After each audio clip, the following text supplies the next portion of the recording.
Two things that happen now that is just astounding. Number one, the bulk of the Muslims have fled to a foreign land. Number two, two of the most promising men of their town have converted. And so this caused them to really come together and think about what they would do. And it is said that in the 7th year of the da'wah, all of the Qurashi tribes came together and discussed what needed to be done until they agreed we need to kill Muhammad. That's the only thing on their mind is to kill, kill, kill. So for the final time, they went to Abu Talib and they say to him that you do not have any choice in the matter. Either you will hand over Muhammad and we will give you whatever blood money and none of us is going to do the job, it's not going to be a Qurashi, or we will have to cut you off from the Quraysh. How are you going to cut us off? We're blood relatives. None of us will allow you to get any food and water. We will boycott you. No marriages and no money and no business transactions. Any of us who owns a business, we're going to tell him that he cannot buy and sell anything for you. Food, water, drink, nothing. And when the Quraysh came to Abu Talib like this, Abu Talib himself became furious. And he said, do as you please, I'm not going to hand my nephew over to you. Abu Talib therefore decided that if we're not going to be able to buy and sell in Mecca, we're going to not have any access to the shops of Mecca, then let us go and live elsewhere. And they moved to some of the valleys that the Banu Hashim owned, and they were called the valleys of Abu Talib, Shi'bi Abi Talib. And so Abu Talib then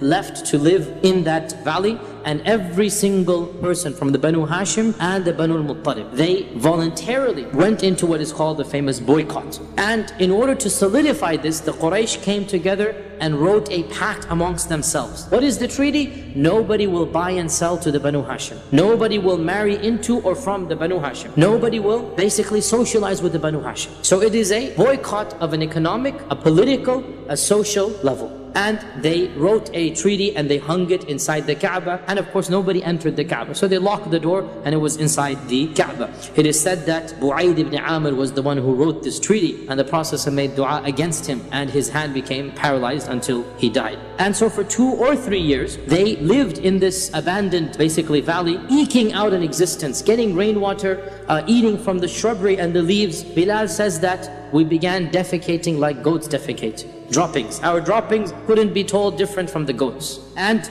one of their main sources of food was that every few weeks somebody felt sympathy for them and would send in some secret supplies into the valley. Otherwise, they eked out an existence. It is said that when they tried to go to the city, even when foreigners came, because foreigners are not under the boycott, during Hajj season, they're coming with supplies. Sometimes they try to sneak in some food. Sometimes they were successful. Other times, if they were caught or the people saw them, Abu Jahl would come and say, do not sell to these people. I will pay you double whatever they're offering you. Even during these 2-3 years, the Prophet ﷺ continued to give da'wah during the Hajj season. He would go out of the valley and he would meet with the tribes during the Hajj season and continue to try to find converts to the faith. When did and how did the boycott stop? As we said, the boycott probably lasted 2 or 3 years, and a number of incidents happened that brought about its conclusion. The first of these is that the Prophet ﷺ made a dua against them and said, "Oh Allah, send upon them a famine like the famine of Yusuf." That bad. And so the famine became so bad for the people of Mecca that they were forced to eat carcasses and to chew on dead animal skin. They had nothing else left after that time, and they realized this was because of the dua of the Prophet ﷺ, and they sent some messengers to try to bring about some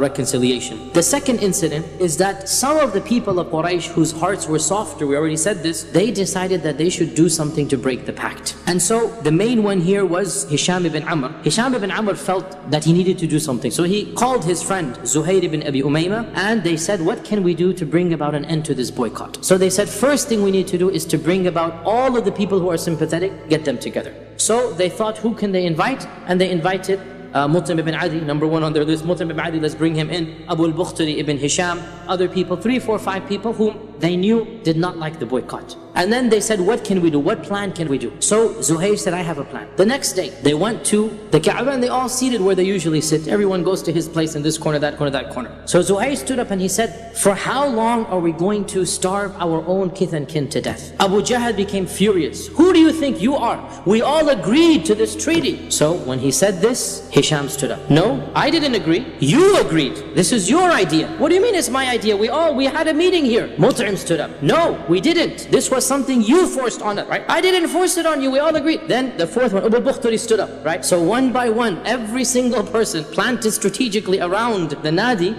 is basically publicly challenging Abu Jahl. And so Abu Jahl realized something is wrong. People are just standing up one after the other. And he said, Wallahi, this is a plan that all of you have hatched. But of course they didn't confess to this, and it seemed as if the public support had now shifted away. And then the final thing happened that of course completely turned the tide. One day the Prophet ﷺ went to Abu Talib in the Sha'b, in the valley, and he said that, oh my uncle, Allah has informed me that the treaty that they wrote has been eaten up by termites or ants, except for the phrase Bismik Allahum, just in the name of Allah. The whole treaty now the Kaaba is locked up, nobody goes in. Of course it is in a sealed pouch, you know, they have a parchment, they seal it up, it's in a cloth and everything. Abu Talib said, your Lord has told you this? He said, yes, he has told me this.